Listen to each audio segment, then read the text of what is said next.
오늘은 그 요한복음 1장 35절부터 이 말씀을 잠깐 묵상하면서 시작하면 좋겠습니다. 그 대목은 세례자 요한이 자기 제자들에게 예수님에 관한 증언을 해주고, 보라 하느님의 어린 양이시다 라고 예수님을 하느님의 어린 양으로 증언했을 때, 그때 두 제자가 그 예수님을 이렇게 따라갑니다. 그때 주님께서 뒤를 돌아보시며 그들에게 물으셨습니다. 무엇을 찾느냐?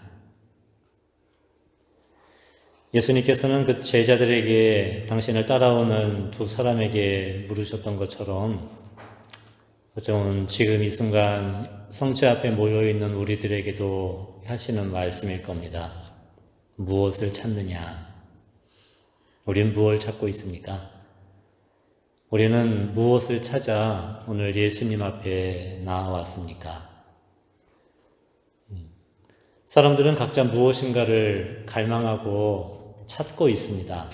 또 뭔가를 찾아 헤매고 있지만, 주님께서 우리들에게 물으시는 무엇을 찾느냐라는 이 질문은 우리 어떤 외적인 필요, 그 외적으로 우리가 추구하는 것들을 넘어 우리 마음속 깊은 곳에 나의 진짜 갈망이 무엇이냐, 나에게 정말 필요한 것이 무엇이냐라는 가장 깊은 차원을 향하고 있는 질문이라고 생각합니다.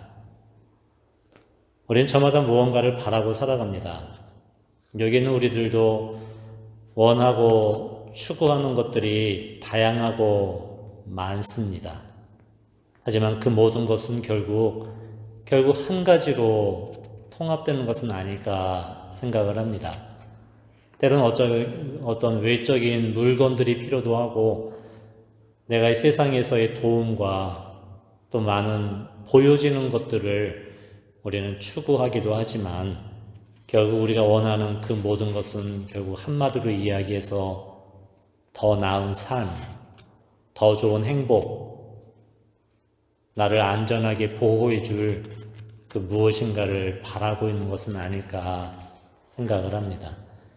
다시 말해, 지금 내가 원하는 것이 어떤 보여지는 물건을 추구하는 것처럼 생각될 수도 있고, 어떤 일들로 보여지고 있지만, 내가 찾고 있는 것의 중심에는 내게 필요한 사랑과 행복, 그리고 기쁨을 찾고 있는 것은 아닌가, 나는 그 말씀입니다. 누구는 세상적인 일의 성공을 지금도 찾고 있을 겁니다. 그리고 우리가 성공을 원하는 이유는 뭐겠습니까? 그를 통해 더 나은 삶을 우리가 원하는 것일 겁니다. 누군가는 어떤 좋은, 내게 필요한 어떤 물건을 우리는 원하기도 합니다. 하지만 내가 그걸 진짜 원하는 그 마음속 깊은 곳에는 무엇이 담겨져 있겠습니까? 그를 통해 얻고자 하는 것은 결국 자기 자신에 대한 인정과 사랑을 우리는 원하고 있는 것일 겁니다. 몸이 아프신 분들은 건강을 원하실 겁니다. 단지 그 건강이라는 것을 통해 내가 바라고 있는 것은 무엇이겠습니까? 그거를 통해 우리는 어떤 안전함을 우리가 바라고 있는 것입니다. 사실 우리가 이렇게 찾고 있는 것은 외적인 사물들과 상황들에 가리어져 있지만, 결국 우리가 찾는 것은 어떤 인간적인 갈망과 필요의 가장 깊은 차원에서 울리고 있는, 내가 좀 더 사랑받기를, 내가 행복해지기를, 약하고 부족하기 때문에 내가 어떤 보호를, 안전함을 찾고 있는 것입니다. 예수님께서는 당신을 따라오는 두 사람에게 물으셨습니다. 무엇을 찾느냐? 그때 그 두 사람은 주님께 이렇게 말씀을 드립니다. 랍비, 어디에 묵고 계십니까? 제자들의 답변은 예수님의 숙소에 대한 질문이라기보다 예수님이 계신 곳에 함께하고 싶다는 마음이었습니다. 함께한다는 것은 무엇이겠습니까? 예수님의 가르침과 생활을 배우고 싶다. 동참하고 싶다 라는 그 열망을 표현하기 있었던 것입니다.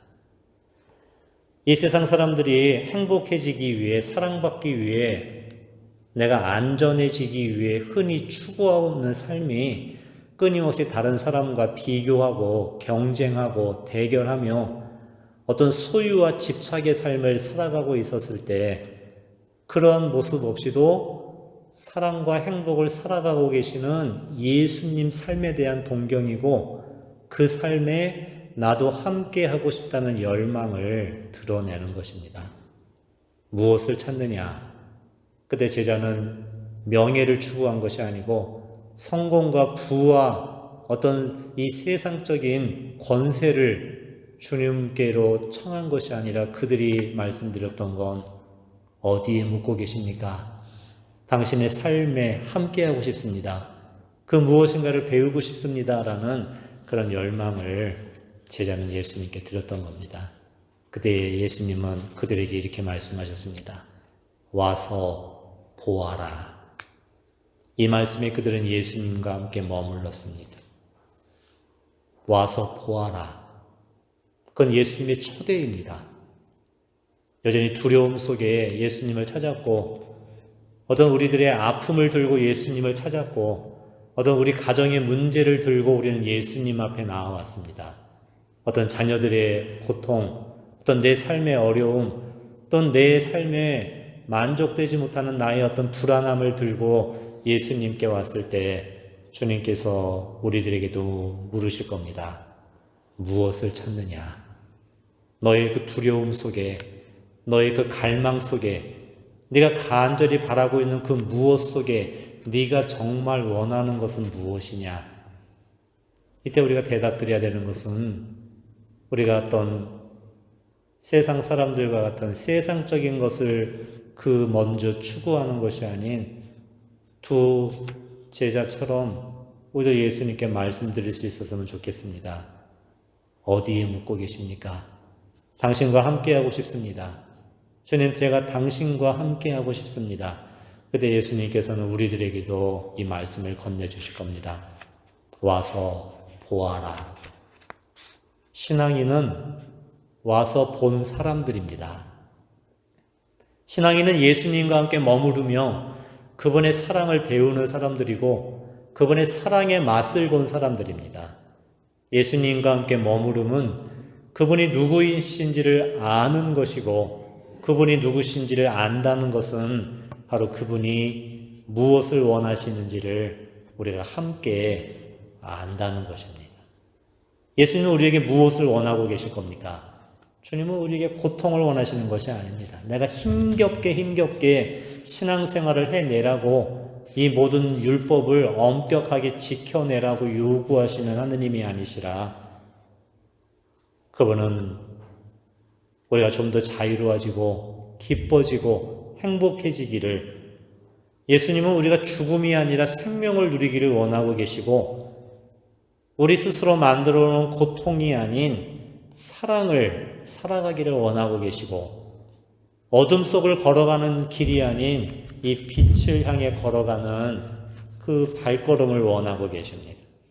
내가 슬픔에 짓눌리기를 원하시는 것이 아니라 우리가 진정한 신앙의 기쁨을 누리기를 원하고 계시고 우리가 늘 두려움 속에 살아가는 삶이 아닌 하느님의 사랑 안에 행복함을 깨닫고 살아가기를 우리가 버려지는 모습이 아니라 우리를 지켜주시고 나를 보호해 주시는 삶을 예수님께서는 원하고 계시는 겁니다. 그래서 우리는 그분과 함께 머물러야 합니다. 와서 보아라. 내가 너에게 원하는 것이 무엇인지를 배워라. 그때 우리도 내가 정말 원하는 것이 무엇인지를 우린 비로소 예수님 안에서 알게 되는 것입니다. 주님은 다시 물으십니다. 무엇을 찾느냐? 그때 이렇게 말씀드려 보십시오. 주님께서 원하시는 것을 제가 함께 찾습니다. 주님께서 찾고 계시는 것을 저도 함께 찾고 싶습니다. 그것이 지금은 무엇인지는 모르지만 당신의 마음을 배우고 싶고 당신의 원하심을 나도 함께 원하고 싶습니다. 가르쳐 주십시오. 그때 주님은 우리들에게 다시 말씀해 주십니다. 와서 보아라. 주님은 우리를 당신 사랑에 초대하고 계시는 겁니다. 그분이 나를 사랑하심을 신뢰하고 우리가 주님과 함께 머무르는 것, 그것이 우리의 기도의 모습이고 오늘 우리가 성체 앞에 앉아있는 이유이기도 합니다. 우리의 아픔과 슬픔, 절망과 괴로움 속에서 내가 애타게 찾고 있었던 우리들의 갈망이 무엇인가를 우린 예수님 안에서 새롭게 발견하고 만나게 되는 것입니다. 나는 내가 정말 원하는 것을 알고 있습니까? 우리가 그토록 열심히 살았던 내 노력, 내 삶의 모든 열정들, 내가 바쁘게 살았고 내가 힘겹게 살았던 지금까지 나의 삶이 추구했던 그것은 결국 우리는 무엇을 찾고 있었습니까?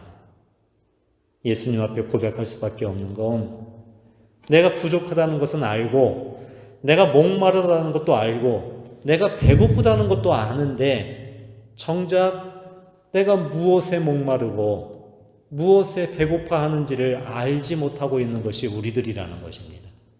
그래서 이 목마름을 채우려고 세상적인 것도 가져보고 이 배고픔을 채워보려고 사람들에게도 의지해보고 세상 사람들이 누구나 가지고 있는 것들을 나도 함께 가져보았지만 하지만 그것은 정말 내 가장 깊숙한 곳에 진짜 목마름을 채워주지 못하고 내 진짜 배고픔을 채워주지 못했던, 그래서 우리는 여전히 두려움과 불안을 안고 이 세상을 찾아 헤매고 살아가는 것이 바로 우리들의 갈망이었다는 것입니다. 예수님은 다시 한번 우리들에게 물으십니다. 무엇을 찾느냐? 너의 그 배고픔, 너의 목마름 속에 네가 진정으로 원하는 것이 무엇이냐? 그때 우리는 지금까지 내가 알고 있었던 세상적인 명예, 행복, 세상적인 기쁨, 위로가 아닌 정말 내 영혼이, 나 자신이 원하는 것을 우리가 사실 모르고 있다는 것을 우리는 겸손하게 고백드려야 되는 것입니다. 그리고 예수님께, 예수님, 제가 정말 모르겠습니다. 내가 진짜 원하는 것이 무엇인지를 모르겠습니다. 하지만 예수님은 내가 원하는 것을 알고 계시는 분입니다. 그리고 예수님은 제가 진정으로 갈망하는 것을 예수님도 함께 갈망해 주시고 내 목마름을 함께 목마르다 해주시고 내 배고픔에 함께 굶주리시는 당신이시니 제가 당신과 함께 살고 싶습니다. 당신과 함께 머무르고 싶습니다.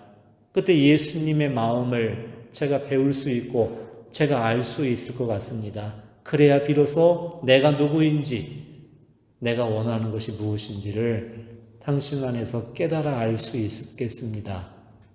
주님은 그러한 우리를 오늘 다시 한번 불러주시고 받아주시는 겁니다. 오너라, 너의 그 모습 그대로 내 품에 오너라. 그리고 보아라, 내가 누구인지를, 내 마음이 어떠한 마음인지를, 너의 두려움과 슬픔과 너의 고통 속에서 내 마음을 보아라. 그때 너는 나를 알게 될 것이고 그리고 나와 함께하고 있는 너를 진정으로 알게 될 것이다. 와서 보아라. 이것이 오늘 우리가 성체 앞에 함께 앉아있는 그 모습입니다. 요한복음 2장에 예수님께서는 갈릴레아 카나에서 당신의 첫 번째 기적을 보여주시며 하느님의 영광을 드러내 주셨습니다. 이 하느님의 영광은 요한복음이 말하는 영광은 세상이 말하는 영광과 다릅니다. 세상은 우리가 부자가 되고 명예를 지니고 어떤 힘과 권세를 갖는 것을 영광이라고 이야기하지만 요한복음이 말하는 영광은 하느님을 아는 것입니다. 하느님을 아는 것, 하느님이 누구이신지를 아는 것. 바로 가나의 첫 기적을 통해 당신의 첫 번째 영광을 드러내셨고 그 영광, 기적이라는 영광을 목격하여 제자들은 무엇이 일어났느냐? 그들은 예수님을 믿게 되었다. 예수님이 누구신지를 알게 되었다. 그 믿음에 이르게 되는 것입니다. 그리고 이 영광은 요한복음의 하느님의 영광의 정점은 십자가에서 완성되는 영광입니다. 그것은 하느님의 영광은 오직 그리스도의 십자가를 통해 완성이 되는 것입니다. 가나의 첫 기적의 첫 번째 영광과 십자가의 영광의 완성의 공통된 점은 무엇입니까? 그것은 변화라는 겁니다. 물을 술로 변화되게 하신 그리스도께서는 이 십자가의 당신의 죽음을 새로운 생명으로 변화시켜 주신 성부의 영광이 드러나게 된 겁니다. 십자가의 고통이 새로운 희망과 기쁨으로 변화되게 된 것, 십자가의 어둠이 진정으로 우리를 구원하는 참된 빛으로 변화된 것, 십자가의 죄와 죽음을 용서와 생명으로 변화시키신 것. 그래서 주님께서 우리를 초대하시는 와서 보아라라는 그 초대에는 우리를 향한 영광의 약속이 함께 주어지고 있게 되는 것입니다. 우리 모두는 하느님의 영광으로 불리움 받았습니다. 여전히 우리는 부족한 사람이고 죄인들은 우리들이지만 주님은 죄인이고 부족한 우리를 통해 당신의 영광을 드러내시겠다는 약속을 주신 겁니다. 비록 지금은 우리가 눈물과 이 비탄 속에 잠겨져 있지만 우리를 향한 그리스도의 사랑과 자비, 우리를 끊임없이 당신의 사랑에 초대하고 계시는 예수님의 이 사랑을 통해 우리는 새로운 기쁨으로, 사랑으로, 평화의 모습으로 우리를 변화시켜 주시겠다는 약속이고 이 변화는 하느님의 참된 영광의 모습이 되는 것입니다.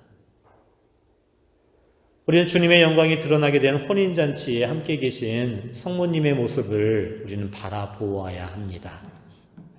성모님께서 예수님께가 그 포도주가 떨어진 것을 제일 먼저 아시고 예수님께 포도주가 없구나라고 이렇게 말씀을 드렸을 때 사실 성모님이 포도주가 떨어진 걸 제일 먼저 아시고 예수님께 가셨다는데 사실 우리는 그걸 어떻게 이해할 수 있겠습니까?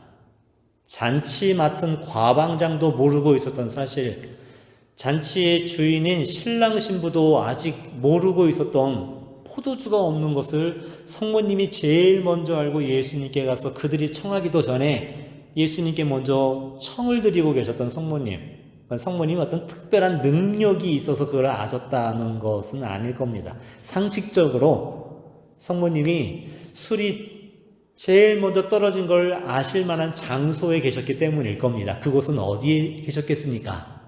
주방에 계셨습니다.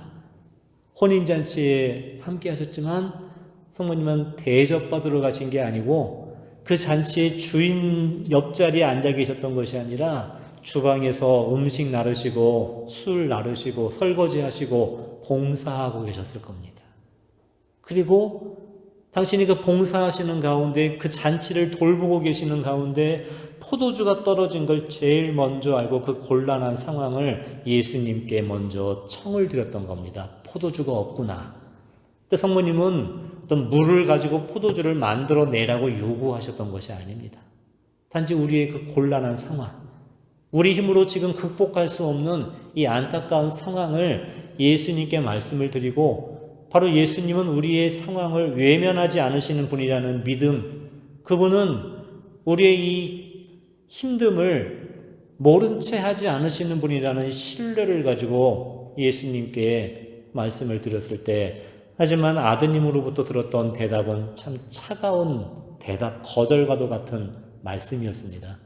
여인이시여, 이것이 어머니나 저에게 무슨 상관이 있다 그러십니까? 아직 저의 때가 오지 않았습니다.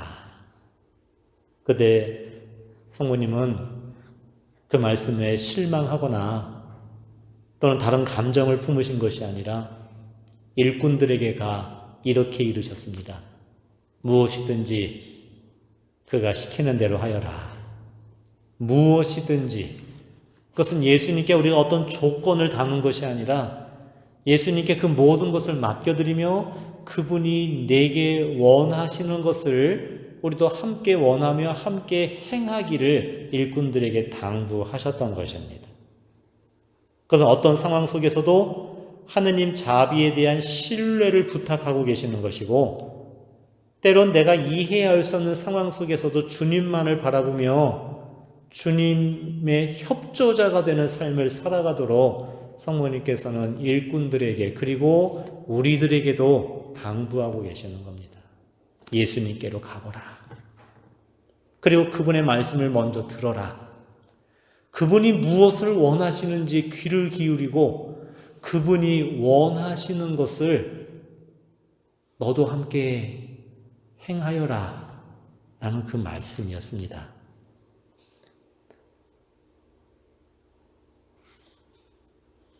그때 일꾼들이 예수님께 다가갔을 때 그때 예수님께서 갑자기 마음을 바꾸셔서 그러는지 아직 저희 때가 오지 않았습니다라고 말씀하셨던 예수님이 갑자기 물을 술로 변화시켜 주신 기적을 일으키지 않습니까? 그건 왜 갑자기 마음을 바꾸셨겠습니까? 근데 우리가 기도라는 것을 잘못 생각해서는 안 됩니다. 우리가 하느님께 열심히 기도한다는 건 하느님께 때를 쓰는 것이 결코 아닙니다. 그러니까 어린아이들이 엄마 아빠한테 장난감 사달라고 막 때를 쓰지 않습니까? 뭐 드러눕기도 하고 울기도 하고 이렇게 생때를 부려서 내가 원하는 것을 얻어내는 것이 기도라고 할 수 없습니다. 주님은 분명히 말씀하셨습니다. 아직 저의 때가 오지 않았습니다. 아직 그 때가 아닙니다.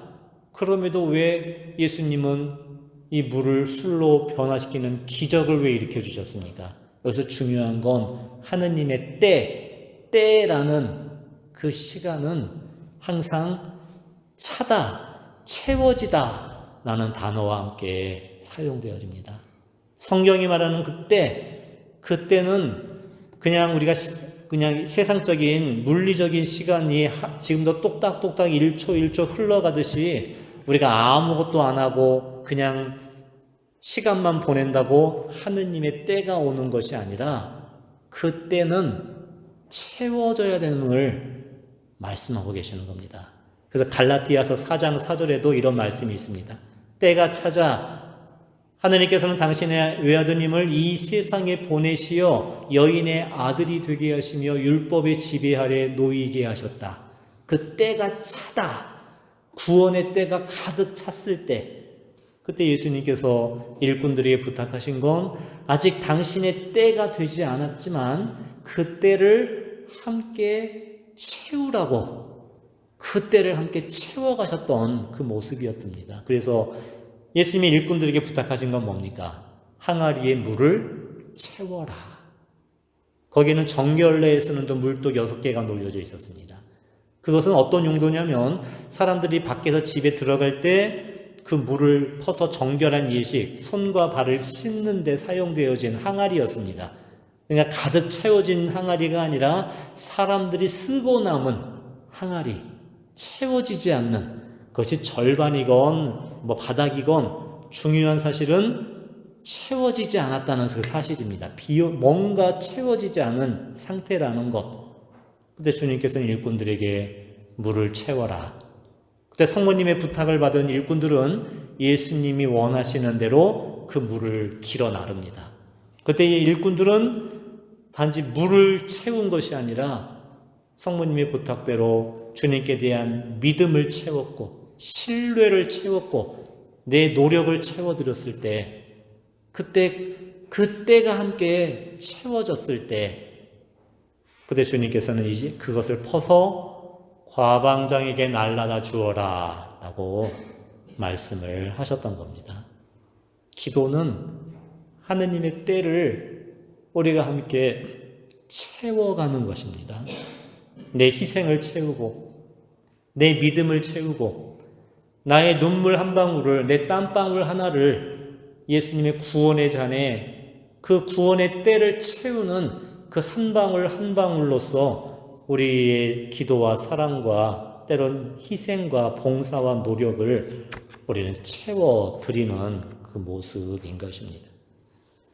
성모님의 기도와 전구, 성모님의 말씀에 귀를 기울였던 일꾼들의 이 순종과 믿음의 실천을 통해 예수님께서는 당신의 때를 채우셨고 그리고 하느님의 영광을 드러내셨습니다. 우리 역시 지금 우리 자신의 가정과 세상의 삶 안에서 우리들도 이 곤란한 상황에 놓여져 있을 때가 참 많습니다. 그때 우리에게 필요한 것은 일꾼들이 성모님의 말씀에 귀를 기울였던 것처럼 우리 마음속에 말씀하고 계시는 어머니의 음성을 듣는 겁니다. 그 음성은 우리로 하여금 예수님께 나아가도록 인도해 주시는 겁니다. 우리는 성모님이 제일 먼저 곤란한 상황인 포도주가 떨어진 걸 제일 먼저 아셨다는 것을 우리는 기억해야 합니다. 성모님은 지금도 우리를 위해 전구하고 계시고 내가 청하기도 전에 예수님 앞에 나아가 우리의 곤란한 상황을 말씀드리고 있는 것입니다. 여전히 우리는 내가 정말 원하는 것이 무엇인지 알지 못하고 살아갑니다. 우리는 하느님께 건강을 청하고 어떤 물질을 청하고 도움을 청하고 보여지는 어떤 성공과 보여지는 상황들을 우리는 위해 기도하지만 정말 중요한 것은 그 상황들은 지금 당장의 모습이겠지만 정말 나를 정말 행복하게 만들어주고 나를 정말 기쁨과 나를 정말 진정한 사랑으로 나를 진정으로 안전하게 지켜줄 그 가장 중요한 것이 무엇인가를 우리는 알지 못한 채 그저 사람들이 원하니까 나도 그걸 따라 원하고 사람들이 갖고 살아가니까 나도 그것을 따라 유행처럼 그것을 소유하는 삶을 우리가 살아오면서 우리는 정말 내가 누구인지 내가 정말 원하는 것이 무엇인지를 우리는 깨닫지 못하고 그저 떠밀리듯이 다른 사람들만을 따라 사는 그런 삶에 익숙해져 있었던 것입니다. 그러나 성모님은 나를 잘 알고 계시는 분입니다. 성모님은 나보다 더 나를 아시는 분이고 성모님은 내가 진정으로 원하는 것이 나에게 정말 필요한 것이 무엇인지를 나보다 더 잘 알고 계시는 분이십니다. 왜? 그분은 나의 어머니시기 때문에. 그리고 성모님은 왜 내 마음속에 들어오기를 원하고 계십니까? 성모님은 왜 나와 함께 하기를 원하고 계십니까? 성모님은 왜 끊임없이 당신을 엄마로 받아들여 주기를 원하고 계시는 그 모습은 무엇입니까? 성모님이 내게 오셔서 사랑받기 위해, 대접받기 위해, 공경받기 위해 나를 찾아오시는 분이 아니라 가나의 혼인잔치에 주방에서 일을 하고 도와주셨듯이 성모님은 나의 엄마가 되어 내 가장 깊숙한 내 고통의 밑자락에서 나를 돕기를 원하고 계시고 내 가장 깊은 슬픔의 구렁 속에서 내 눈물을 닦아주기를 원하고 계시는 분입니다. 나는 나를 사랑하지 않고 나는 나를 돌보지 않지만 성모님은 내 부끄러움까지도 내 상처까지도 바로 당신의 사랑하는 내 모습으로 안아주시고 그 모습을 살려주시기 위해 그 모습을 일으켜 세워주시기 위해 내 안에 함께하고 계시는 분이십니다. 하지만 우리는 내가 나를 알지 못하는 가장 커다란 이유는 내가 이러한 나 자신을 우리가 돌보지 않았고 사랑하지 않았고 그리고 내가 나를 만나기를 우리가 두려워하고 살아왔었던 부분인 것입니다.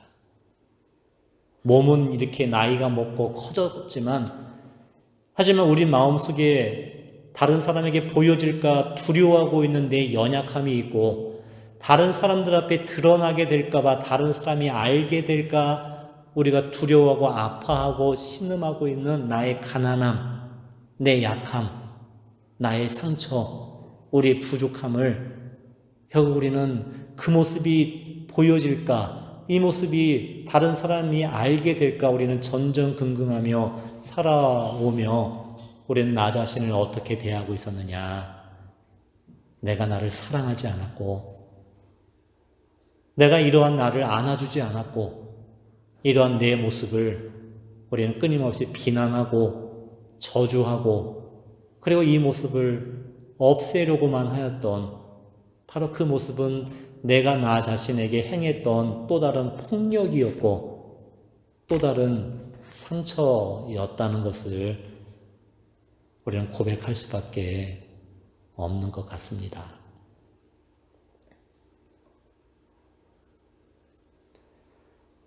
오늘 우리가 채워야 할 물독은 무엇인가를 생각해 봅시다.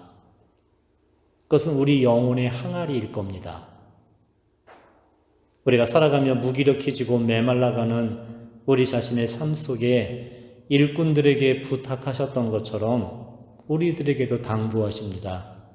물을 채워라. 그것은 명령이라기보다 친구에게 하시는 부탁과도 같은 것일 겁니다. 예수님께서는 홀로 기적을 행하지 않으셨습니다.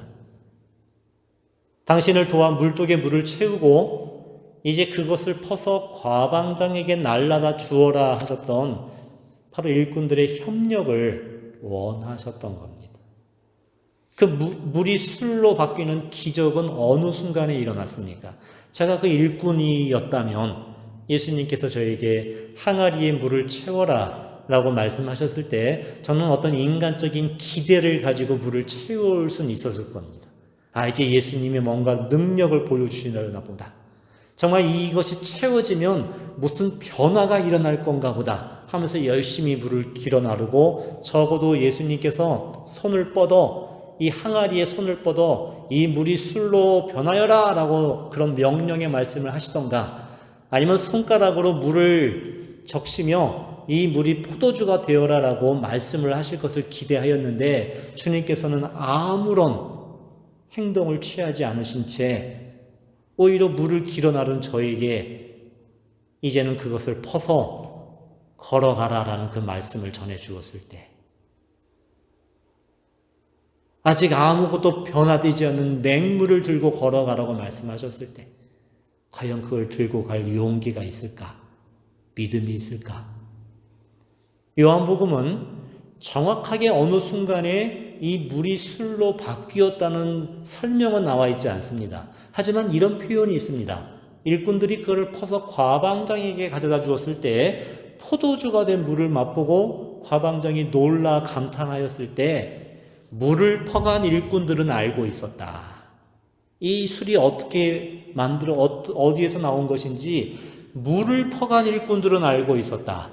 그렇게 보면은 예수님께서 그것을 퍼서 과방장에게 날라라 했을 때 일꾼들이 퍼간 것은 술을 퍼갔습니까? 물을 퍼갔습니까? 아직 변화되지 않는 이 물을 퍼서 걸어갔었던 겁니다. 걸어가는 동안 어느새 이 물이 술로 바뀌었다는 것. 이것이 하느님의 영광입니다. 이 놀라운 변화, 이 놀라운 변화라는 이 기적은 어떻게 일어나게 되는 것입니까? 우리가 그저 예수님의 손만 바라보고 예수님께서 지금 이것을 내가 원하는 모습대로 바꿔주기만을 기다린다고 기적이 일어나는 것은 아닙니다. 우리 삶의 기적을 바라며 내가 아무 일도 하지 않는다면 기적은 결코 일어나지 않습니다. 왜냐하면 주님의 첫 기적은 마술이 아니라 변화라는 것이기 때문에 그렇습니다. 이 변화는 주님께 대한 온전한 신뢰와 의탁을 드렸던 성모님의 믿음이 있었고 이 성모님과 함께 예수님이 원하시는 것을 함께 행했던 일꾼들의 협조, 그들의 실행, 그리고 이 맹물을 떠서 걸어가는 순종의 삶 속에 그런 실행을 통해 이루어진 사랑의 변화이며 그것이 하느님의 영광이었다는 것입니다. 삶의 실패와 고난 속에서 우리는 너무나 오랫동안 주저앉아 있었던 자리가 있습니다. 사람들에 대한 미움과 원망으로 무기력해진 이 마음, 메마른 이 마음, 사랑을 잃어버린 이 마음, 삶의 용기를 잃어버린 이 마음에 예수님께서는 부탁하고 계십니다. 거기에 물을 채워라. 우리는 어떠한 물을 채워야겠습니까? 예수님의 말씀을 채워야 되는 거고, 기도로서 이 마음을 채우는 것이고, 주님의 뜻을 따르고 순종하며 다시 한번 사랑을 선택하고자 노력하는 것, 그것이 바로 내 마음을 하느님으로 채워가는 것일 겁니다. 그리고 그 말씀을 받아들이고 하느님의 사랑을 믿고 하느님의 그 말씀을 기억하며 여전히 주님을 다시 사랑하려고 노력하는, 내가 다시 한번 기도하고 용기를 내려고 하는 이 선택, 그것이 바로 우리 마음을 채워가는 것이고, 그때 주님께서는 아직 아무것도 변화되지 않는 우리의 기도를 이제는 들고 걸어가라고 우리들에게 말씀하시는 겁니다. 우리는 그 힘이 필요합니다. 하느님의 말씀을 기억하고 내가 이 순간 다시 일어나 우리의 삶을 다시 한번 살아갈 수 있는 힘, 그 한 걸음을 내디딜 수 있는 용기, 그때 하느님의 영광은 일꾼들의 협조를 통해 그 변화를 이루셨던 것처럼 바로 우리들의 믿음과 이 작은 순종의 삶을 통해서 하느님은 나 자신을 변화시켜 주시는 거고, 우리 가정의 변화라는 기적, 이 세상의 변화라는 기적이 바로 우리의 신앙인들의 이 모습을 통해서 함께 이루어 가주시는 것입니다. 성경은 종종 우리에게 혼인잔치의 기쁨을 우리에게 끝없이 이야기하고 계십니다. 혼인잔치, 그건 축제의 기쁨이고 구원의 때에 대한 약속입니다. 이사야서 62장 5절에도 신랑이 신부로 말미암아 기뻐하듯 너의 하느님께서는 너로 말미암아 기뻐하시리라 라는 이 말씀을 통해 바로 예수님은 또한 당신 자신을 혼인잔치에 있는 신랑이라고 표현해 주지 않았습니까? 당신이 바로 신랑이신 분이시고 우리를 찾아오신 신랑이신 하느님을 말씀하고 계시는 겁니다. 그리고 우리 한 사람 한 사람은 예수님의 정배로서 사랑의 짝으로 우리는 초대받은 바로 사람들이라는 그 사실. 우리는 지금 이 혼인잔치에 함께하고 있는 사람들이라는 이 말씀을 주고 계시는 겁니다. 세상은 여전히 고통 속에 있지만 그래도 우리는 혼인잔치에 머물러 있는 사람들입니다. 우리 가정의 문제는 여전히 남아있지만 그래도 혼인잔치 중에는 서로를 축복하고 기뻐하는 것 아니겠습니까? 왜냐하면 이 기쁜 혼인잔치이기 때문에 그렇습니다. 신랑이 신부로 말미암아 기뻐하듯 하느님께서는 너로 말미암아 기뻐하시리라. 바로 하느님이 우리의 사랑의 정배이시고 주님께서는 우리를 더 이상 종이라 부르지 아니하시고 바로 당신의 사랑의 짝으로 사랑의 정배로 우리를 원하고 계시고 초대하고 계신다는 그것이 우리에게 주어지는 기쁨이라는 것입니다. 예수님께서는 우리의 신앙도 이러한 기쁨이 되기를 원하십니다. 기쁨은 그리스도인의 표지요 구원받은 이의 표징입니다. 참된 기쁨은 인간적인 만족에서 오는 것이 아니라 이 영적인 것에서 오는 것입니다. 영적인 것은 바로 그리스도를 아는 것, 그리스도를 만나는 것. 인간적인 것들은 우리에게 당장의 즐거움을 줄 수 있지만 이 즐거움은 언젠가는 사라져버릴 것들이고, 하지만 영적인 것은 우리에게 영원히 지워지지 않는 기쁨을 우리에게 안겨주는 것입니다. 지금 여러분에게 로또 1등 당첨된다면 기쁘시겠죠? 왜 안 기쁘겠습니까? 상상만 해도 즐겁지 않습니까? 지금 난 이제 20억, 30억이 생긴다면 할 일도 많죠. 아이고, 우리 손주들 좀 나눠주고, 가난한 사람들도 돕고, 돈 많으니까 성당에도 기부하고, 저 불쌍한 요셉 신부한테도 조금 좀 이렇게 기부했으면 좋겠다. 할 일이 많고 우리는 좋은 데 쓰겠다고 막 이게 생각도 하고 상상도 합니다. 기쁠 겁니다. 근데 이상하게도 뭐 전부 다 조사를 한 건 아니지만 이게 뉴스에서 볼 때 로또 1등에 당첨된 사람들의 많은 사람들의 삶의 끝이 그렇게 행복하지 못하다는 것을 이렇게 전해주는 것을 보게 됩니다. 그들의 삶의 마지막이 어떤 삶의 그런 모습이 우리가 생각한 것처럼 행복하고 기쁨으로 끝나는 것이 아니라 어떤 뭐 가정의 불화라든지 아니면 자기 삶의 방탕으로 빠져드는 것이든 어떤 그러한 재물이 그 사람을 피폐하게 만들고 오히려 황폐하게 만드는 그런 모습을 우리는 함께 바라보게 됩니다.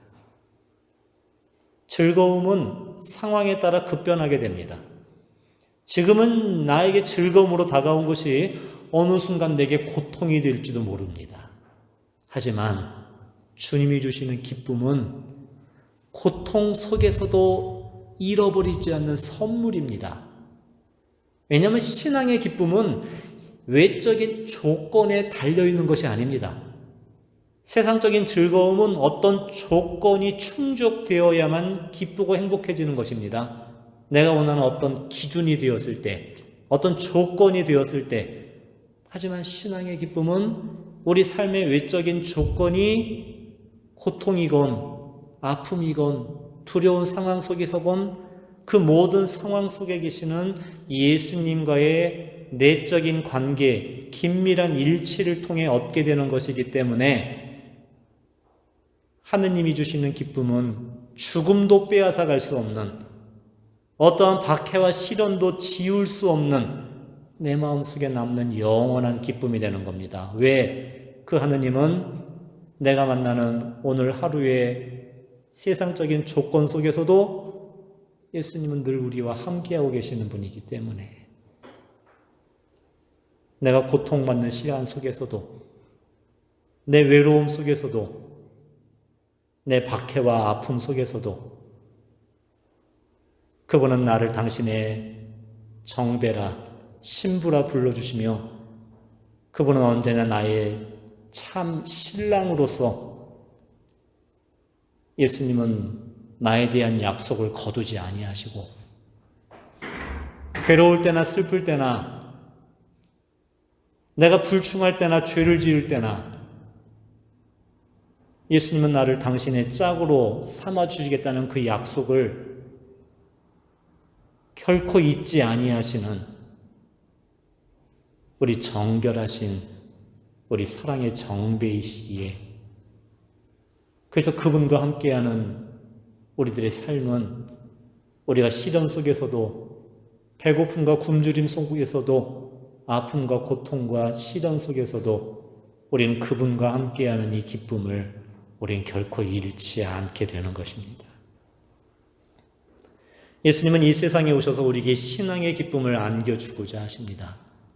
그 당신의 첫 번째 영광을 카나의 혼인잔치에서 그 때를 채워가시며 그 기적을 일으켜주셨던 그것은 바로 신앙은 기쁨이며 이 기쁨의 잔치에 우리가 함께하고 있다는 것을 선언하고 계시는 겁니다.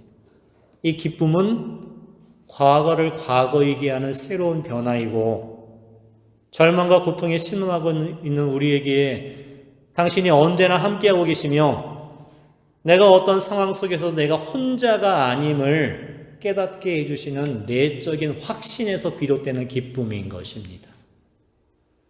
이 신앙의 기쁨은 우리로 하여금 지금을 살아가게 만들어줍니다. 우린 지금을 살지 못할 때가 너무나 많습니다. 과거는 과거일 따름인데 우리가 너무나 과거에 묶여 살아갑니다. 과거의 어떤 감정들, 과거의 두려움들, 과거의 상처들, 과거의 어떤 그 죄의 사슬에 묶여 우리가 지금을 살지 못한 채 몸은 여기 있지만 마음은 그 과거에 지배당하며 우리가 살아가고 있습니다. 그래서 우리에겐 변화가 필요합니다. 그 변화는 우리가 이룰 수 있는 게 아닙니다. 예수님의 사랑만이, 그분의 자비로운 손길만이 우리를 변화되게 하여 주십니다. 사랑하는 여러분, 우리가 변화된다는 건 뭐겠습니까? 이 과거의 상처에 묶여 살아가는 우리들이 변화된다는 것은 이 상처 입기 전으로 돌아간다는 것을 의미하는 것이 아닐 겁니다. 혹은 변화된다는 것은 이 상처가 사라진다는 것을 의미하는 것이 아닐 겁니다. 그러나 변화는 여전히 내가 상처 입은 모습이지만 이 모습으로도 여전히 나는 하느님으로부터 사랑받고 있고 여전히 나는 사랑의 가능성을 지닌 그런 존재라는 것을 깨닫는 것, 그를 믿는 것, 그때 우리는 상처 입은 이 모습으로도 다시 일어나 지금을 걸어갈 수 있게 되는 겁니다. 맹물을 들고 걸어갔었던 일꾼들의 이 순종을 통해 물이 술로 변화되었던 것처럼 아무것도 바뀌어지지 않은 이 아픔과 상처와 두려움의 모습을 들고 예수님과 함께 한 걸음 내디딜 때 그때 변화는 일어납니다. 주님께서 부활하신 예수님이 제자들에게 제일 먼저 하셨던 것은 당신의 상처를 보여주시는 것 아닙니까? 만져보아라. 네 손가락으로 이 못자국을 만져보고 네 손을 이 옆구리에 넣어보아라. 그리고 의심을 버리고 믿어라. 그것은 바로 예수님이 부활이라는 것은 십자가의 상처가 사라졌다는 것을 의미하는 것이 아니라 이 십자가의 죽음과 상처가 새로운 생명으로 새로운 기쁨과 새로운 힘으로 변화되었다는 것을 의미하는 것입니다.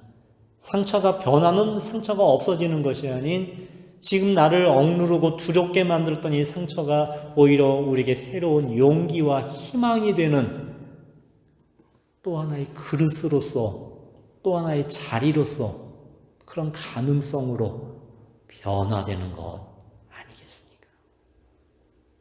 하느님께서 우리를 변화되는 삶을 이끌어 주시어 당신이 누구신지를 이 세상이 아는 것, 그것이 그분이 원하시는 영광이고 하느님은 우리를 통해 당신의 영광을 드러내시겠다고 약속하신 겁니다.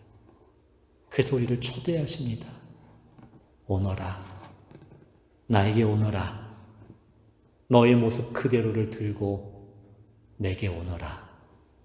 너의 아픔 그대로 나를 찾아오너라. 너의 슬픔과 너의 부끄러움 그 모습 그대로를 안고 나 예수를 찾아오너라. 그리고 보아라. 내가 너를 사랑하고 있음을, 내가 너의 그 모습을 여전히 기다려주고 있고 내가 그 모습을 잘라내거나 없애버리는 것이 아닌 나의 사랑으로 그 모습을 새로움으로 변화되게 하여 주겠다는 내 약속을 믿어라. 그리고 와서 보아라.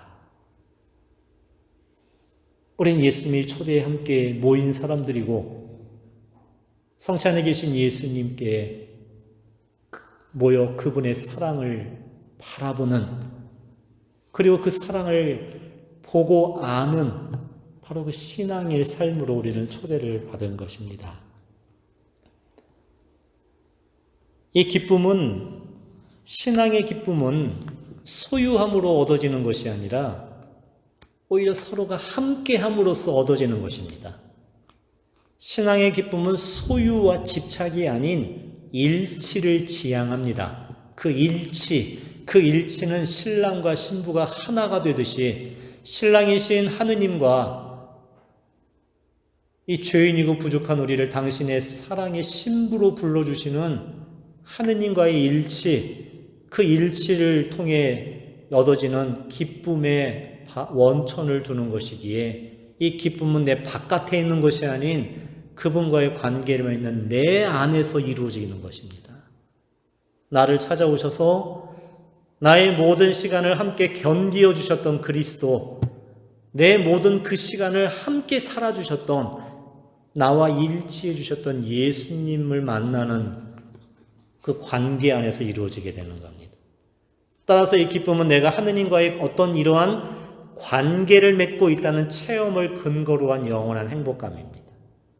하느님과 내가 관계를 맺는다는 것, 그것은 지금 우리의 현재의 순간을 받아들임으로써 이루어질 수 있는 겁니다. 왜냐하면 하느님은 과거에 계신 분이 아니고 미래에 계신 분이 아니라 지금 있는 그대로의 내 모습을 만나주고 계시고 있는 이 모습 그대로를 안아주고 계시는 분이기 때문에 그렇습니다.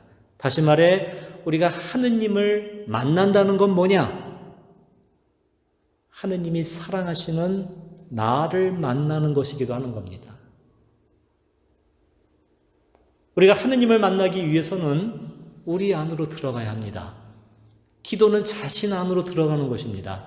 자신의 내면 속에 들어가는 겁니다. 그것이 예수님이 말씀하시는 골방입니다. 골방에 들어가 기도하여라.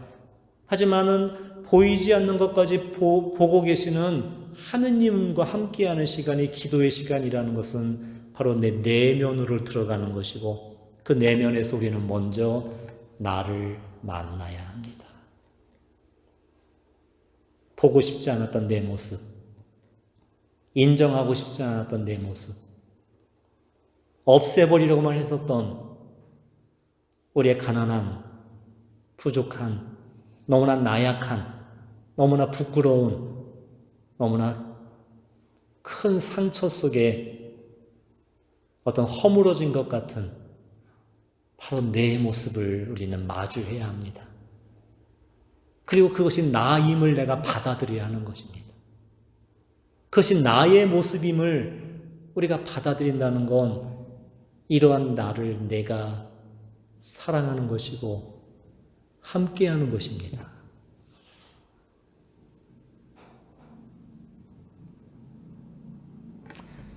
어쩌면 우리들을 상처 준 것은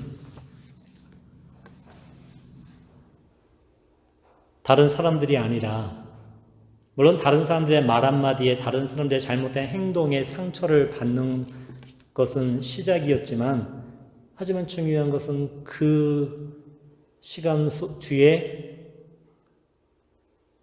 상처받았던 우리들의 어떤 부족한 또 나약한 우리들의 그 모습을 결국은 내가 받아들이지 못한 거고 내가 나의 그 모습을 받아들이기 힘든 것이고 내가 그러한 내 모습을 안아주기 수 없었던 결국 내가 나에게 계속해서 상처를 주고 있었던 그 모습일 겁니다. 하느님을 만나기 위해서는 우리는 기도의 시선을 자신 안으로 향해야 합니다. 그때 내 안에 계신 하느님을 우리는 새롭게 만나게 됩니다. 그 하느님은 어디에 계십니까? 나의 가장 약함 속에, 내 가난함 속에 함께하고 계시는 겁니다. 성한 이에게는 의사가 필요하지 않으나 병든 이에게는 의사가 필요하다. 나는 의인을 부르러 온 것이 아니라 죄인을 부르러 왔다. 바로 그분은 나의 죄스러움 속에, 나의 병든 이 모습 속에 나를 치유해 주시는 의사로서, 사랑의 짝으로서, 정배로서 그분은 내 곁을 떠나지 아니하셨던 겁니다. 결국 우리가 하느님을 만나지 못한 건 하느님이 안 계셔서가 아니라 하느님이 계시는 곳으로 우리가 가지 않았기 때문입니다. 하느님은 내 안에 약함과 가난 속에 나를 안고 계셨는데 나는 그러한 내가 싫어 세상적인 화려함과 세상적인 강함을 쫓아 나를 외면한 채 우리는 껍데기의 모습 속에 다른 곳을 찾아 헤매고 있었던 것입니다. 와서 보아라. 그 바라봄은 하느님을 바라보는 것이며 동시에 그분이 사랑하시는 나를 새롭게 받아들이는 것, 나를 바라보는 것입니다. 외적이고 자극적인 것들 속에서 기쁨을 찾던 우리들의 눈을 이제는 자신의 내면으로 향할 시간입니다. 그 안에 우리는 살아계시는 예수님을 다시 만나게 됩니다. 여전히 나를 사랑하시고 나를 당신의 기쁨으로 삼아주시는 하느님을 만날 때 그분이 주시는 영원한 기쁨이 우리 마음을 적셔주고 우리를 채워주게 될 것입니다. 신랑이신 그리스도께서 우리를 당신의 사랑스러운 신부로 받아주시며 나를 보시고 기뻐하고 계시다는 것을 우리는 믿어야 합니다. 하느님께서 이 세상을 창조하실 적마다 보시니 참 좋았다라고 말씀하셨듯이 주님은 여전히 나를 보고 기뻐하시고 여전히 상처 입은 모습이지만 여전히 죄로 아파하는 모습이지만 그래도 여전히 나는 당신의 사랑받는 자녀임을, 당신이 나를 보고 기뻐하시고 좋아하시는 그런 자녀임을 깨달을 때 내 삶의 고통과 시련조차 나로부터 하느님과 함께하는 이 기쁨을 빼앗아갈 수 없다는 것을 우리는 알게 되는 겁니다. 그 사랑을 믿고 깨달을 때 우리의 상처와 우리의 죄의 이 아픔도 결코 나를 하느님의 사랑에서 갈라놓지 못한다는 것을 우리는 깨닫게 되는 겁니다. 그때 비로소 우리는 지금을 살아가게 됩니다. 지금 이 모습을 하느님과 함께 한 걸음 내딛는 것, 그 한 걸음 한 걸음이 뭐하죠? 우린 하느님의 영광이라는 변화를 우린 마주하게 되는 것입니다. 다시 한번 어머니께 도움과 그 사랑을 청합시다. 나보다 더 나를 잘 알고 계시는 어머니, 내가 청하기도 전에 내가 가장 필요한 것이 무엇인지를 나보다 먼저 알고 계시고 나를 위해 전구하시고 나를 위해 하느님 앞에 무릎 꿇으시고 나를 살려주시기 위해 당신의 모든 것을 봉헌하고 계시는 어머니, 그분의 말씀에 우리도 귀를 기울여야 합니다. 성모님은 우리에게 당부하십니다. 예수님께 가자. 그분을 믿자. 그분을 신뢰하자.